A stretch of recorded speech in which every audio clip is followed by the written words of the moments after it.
Hai, selamat pagi teman-teman semua. Berjumpa kembali dengan saya Dr. Andri, spesialis kedokteran jiwa dari Rumah Sakit EMC Alam Sutra Tangerang. Di kesempatan kali ini, saya ingin menjawab pertanyaan teman-teman yang seringkali bertanya mengapa bisa mengalami gangguan kecemasan. Padahal kalau dipikir kecemasan ini bermula dari suatu peristiwa yang biasa aja gitu, yang nggak terlalu kelihatan ada perbedaannya ketika berhadapan dengan situasi tertentu, misalnya di pekerjaan atau di rumah tangga. Ketika itu orang mengalami kecemasan pertama. Biasanya diawali dengan kasus-kasus gangguan tidur, pasien juga merasa ada kekhawatiran yang sangat terkait dengan dirinya, dan kadang-kadang menyebabkan dia mengalami suatu perubahan di dalam bersikap. Nah, pada beberapa waktu tertentu, seringkali akhirnya kecemasan ini menjadi lebih parah. Ada gejala-gejala depresi yang nyata yang membuat pasiennya makin lama makin jauh dari lingkungannya. Gejala kecemasan itu bisa bermacam-macam ya, teman-teman. Ada yang memang khawatir terhadap situasi tertentu, seperti ada kekhawatiran akan sakit ataupun khawatir yang tidak jelas ya. Sepertinya kayaknya tuh otaknya tuh terus berpikir ya, kayak nggak bisa berhenti seperti itu. Atau ada juga yang menjadi rasanya itu kayaknya bawaannya tegang ya, dan seringkali mengalami gejala-gejala psikosomatik. Satu pertanyaan adalah mengapa setiap orang bisa berbeda ya? Ada yang bisa membantu dirinya dengan baik melewati cemasnya, ada yang tidak. Kalau kita melihat faktor yang berkaitan dengan timbulnya suatu kondisi gangguan cemas pada seseorang itu sangat kompleks ya, sangat banyak ya. Jadi ada 3 faktor utama, yaitu faktor biologis, artinya bawaan dari orang tersebut. Orang suka bertanya, itu maksudnya penyakit turunan ya dok? Sebenarnya kalau kita bilang penyakit turunan tidak sepenuhnya benar, karena tidak sama dengan buta warna atau hemofilia atau talasemia. Tetapi kecenderungannya memang seorang yang punya latar belakang keluarga ada mengalami gangguan kecemasan, biasanya ibunya, itu maka anaknya juga seringkali mengalami gangguan kecemasan. Yang kedua, dalam perhatian kita di dalam praktek dan penelitian terakhir, dikatakan 40% dari pasien yang mengalami gangguan kecemasan itu memiliki latar belakang yang dominan ya, yaitu faktor genetiknya. Jadi orang yang mengalami gangguan kecemasan ini itu memang sudah punya faktor bawaan sendiri yang otaknya itu lebih mudah mengalami kecemasan daripada yang lainnya. Kalau demikian, maka yang paling harus diperhatikan adalah bagaimana kita memahami nih kondisi diri kita sendiri, bukan? Ini juga terkait dengan faktor psikologi.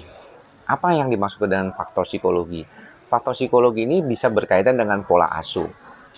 Ketika orang di dalam kehidupan awalnya dari usia 0 sampai 12 tahun banyak mengalami kesulitan-kesulitan, banyak mengalami trauma-trauma dalam kehidupannya, dibully, diperlakukan tidak baik, kekerasan dalam rumah tangga, anak, dan segala macam yang berkaitan dengan bagaimana dia melihat kondisi-kondisi yang tidak nyaman, yang membuat otaknya tuh terus tegang hampir setiap harinya, maka kemungkinan untuk mengalami gangguan kecemasan di kehidupan selanjutnya, di masa-masa remaja dan dewasa muda, itu jauh lebih besar daripada orang yang tenang, damai ya. Makanya kita tidak bisa memberikan suatu penilaian yang istilahnya tuh terlalu general bahwa kamu itu pasti bisa kok, kamu tuh kuat, kamu itu hebat. Belum tentu ya teman-teman ya. Kalau orang itu punya latar belakang yang sedikit banyak kurang baik ya dibandingkan orang yang punya latar belakang lebih baik, maka tentunya orang punya latar belakang kurang baik ini akan lebih rentan mengalami gangguan kecemasan. Jadi teman-teman mesti harus punya empati ya terhadap teman-teman kita yang memang punya latar belakang misalnya traumatik seperti itu. Nah, faktor psikologi ini juga akan mempengaruhi juga bagaimana kita menyikapi sesuatu kan. Dan kalau kita lihat lagi ke belakangnya, sebenarnya faktor genetik juga punya peranan lagi, yaitu bawaan dari orang ini sendiri. Ya, bahwa apakah misalnya dia dalam menyikapi, kita bisa lihat ya anak-anak, saya punya anak 3, 2 kembar, 1 tidak kembar ya, jadi laki-laki semuanya, dan cara mereka menyikapi kondisi itu berbeda. Ya, yang kembar juga beda. Ya, walaupun satu telur itu kembar identik tapi beda.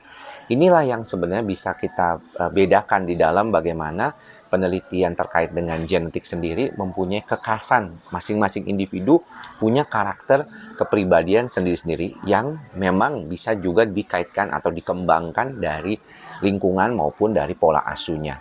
Jadi misalnya teman-teman punya keluarga gitu ya, punya anak gitu ya, itu tentunya kan teman-teman punya cara asuh berbeda-beda daripada yang keluarga lainnya. Nah, itulah akan menghasilkan pribadi yang berbeda pula. Tapi pribadi itu juga itu hanya membentuk pola bawaan asal dari si anak tersebut gitu. Jadi si bapak dan ibu yang menikah kemudian membawa faktor genetik dari masing-masing pihak, dan lahirlah anak itu sebagai bagian dari manifestasi genetik kedua orang tuanya. Nah, ini yang menarik sebenarnya kalau kita bicara tentang lebih jauh lagi, tentunya akan jauh lebih dalam. Tapi saya ingin mencoba menjelaskan secara singkat saja bahwa ternyata yang terkait dengan gen saja di dalam orang yang mengalami kecemasan itu tidak sesederhana yang kita kira. Sangat poligenik, sangat banyak yang berkaitan satu sama lainnya.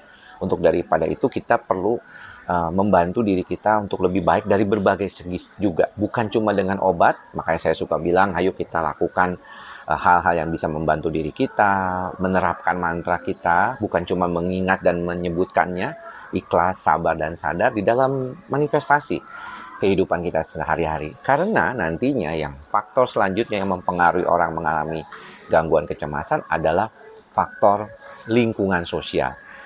Nah, lingkungan sosial ini kan sebenarnya sesuatu yang kita nggak bisa ubah ya teman-teman ya. Banyak dari kita mungkin yang mengatakan, nah harusnya kan bisa diubah dok. Nggak ya. Faktor lingkungan adalah sesuatu yang tidak kita bisa ubah sedemikian rupa gitu ya. Bahwa keadaan-keadaan seperti ini kadang-kadang mau nggak mau itu ada ya. Kita misalnya di lingkungan pekerjaan, kita pengennya sih mengubah teman-teman kita, bos kita, lingkungan kerja kita. Tapi sayangnya ya mereka sudah terbiasa dengan kondisi seperti itu dan tidak mudah mengubah satu kelompok orang tersebut yang sudah punya kebiasaan lama. Dan untuk itulah kita yang perlu beradaptasi dengan kondisi tersebut. Inilah sebenarnya teman-teman yang kadang-kadang agak sulit buat sebagian orang karena merasa harusnya yang lain dong yang berubah buat saya, bukan saya yang berubah buat mereka. Ini salah satu kendala rigiditas atau kekakuan berpikir yang harus segera diatasi. Di dalam berbagai macam video yang pernah saya tuliskan, kita perlu belajar untuk beradaptasi dengan kondisi kita sendiri, karena bagaimanapun ini menjadi salah satu hal yang penting untuk membantu kesembuhan kita ke depan.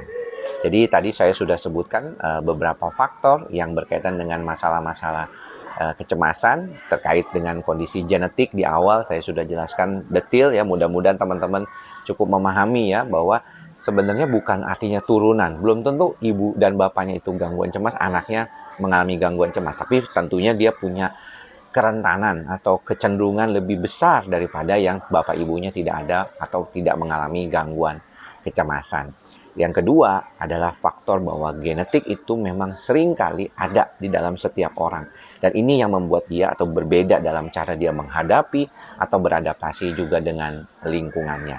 Hal-hal seperti inilah yang perlu kita pahami di dalam suatu proses terapi. Namun demikian, karena otak kita punya plastisitas atau kemampuan untuk berubah, ya, untuk beradaptasi, maka kesempatan itu selalu ada. Jadi jangan menyerah karena misalnya, saya memang bawaannya cemas dari sejak kecil, saya bawaannya memang kurang sabaran atau seringkali terburu-buru. Tenang teman-teman ya, banyak cara seperti yang pernah saya jelaskan di beberapa video terkait dengan terapi kognitif, terapi cemas tanpa obat. Itu sebenarnya adalah cara-cara teman-teman untuk membantu diri teman-teman lebih baik. Pada dasarnya kondisi otak kita bisa baiki asalkan kita tuh mulai berniat, karena memang perlu proses yang lama. Dan ini penting untuk diperhatikan, karena jangan sampai teman-teman menyerah sebelum waktunya. Ya, oke? Jangan lupa selalu mantra kita bersama, ikhlas, sabar, dan sadar. Ya, karena dengan 3 faktor inilah kita bisa menghadapi kecemasan yang sering kali datang di dalam kehidupan kita. Semoga teman-teman semua berbahagia. Semoga semua makhluk berbahagia. Salam sehat jiwa. Bye-bye.